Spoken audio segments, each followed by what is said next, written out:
Hi guys, so in this video we'll be learning about Rosa Parks and who was she and what difference did she make. So Rosa Parks was born in Rosa Lewis McCauley in Alabama, USA on 4th February 1913. Her mother was a teacher and her father was a carpenter.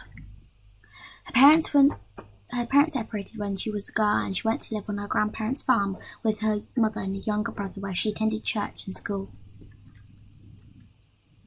So what's segregation? So as a child, Rosa experienced a lot of racism and saw how black and white people weren't separated by law in American society.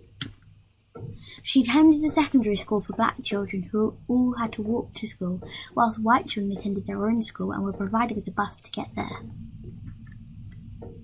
At this time in history, many things in society were also segregated, deliberately separate for black people and white people.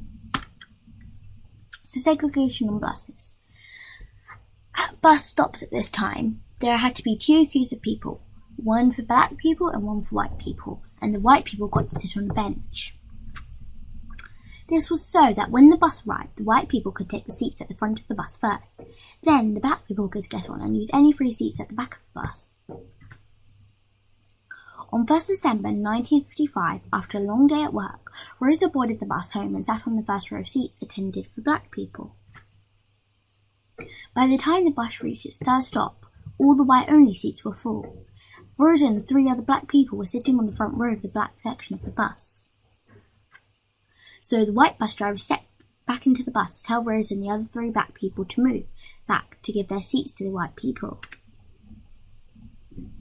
After being asked to move by the white bus driver, the other three black people moved further back into the bus to give the white people their seats, but Rosa moved to the side and not back.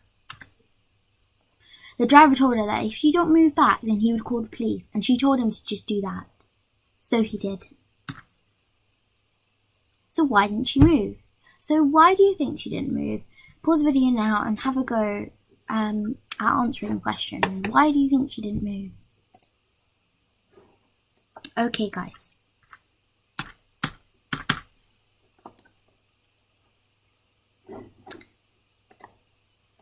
So why didn't she move? So this is the answer. Rosa did not feel that she had to move. She was feeling more and more angry about the terribly unfair segregation that had been happening to black people.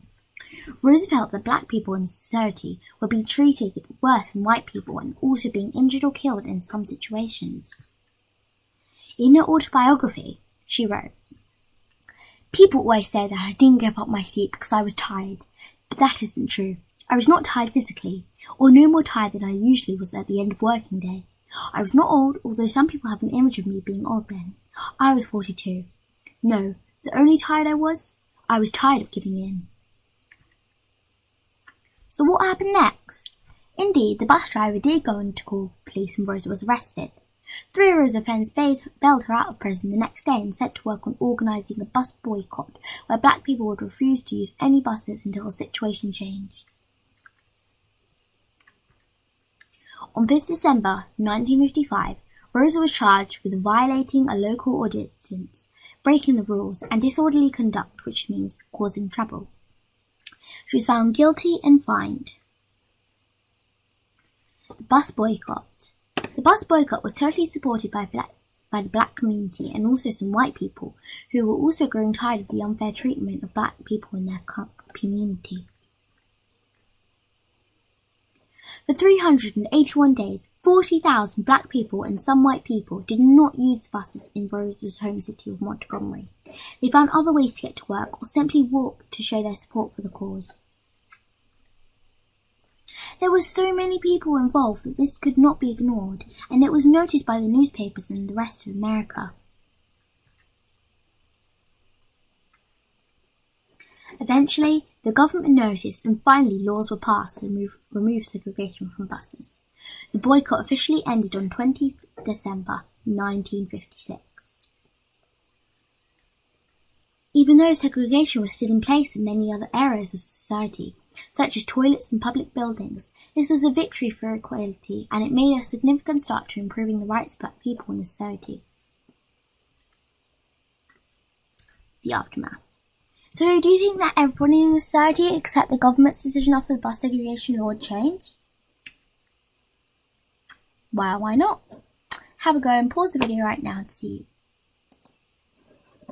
Not everybody in society accepted the government's decision after the bus segregation laws changed.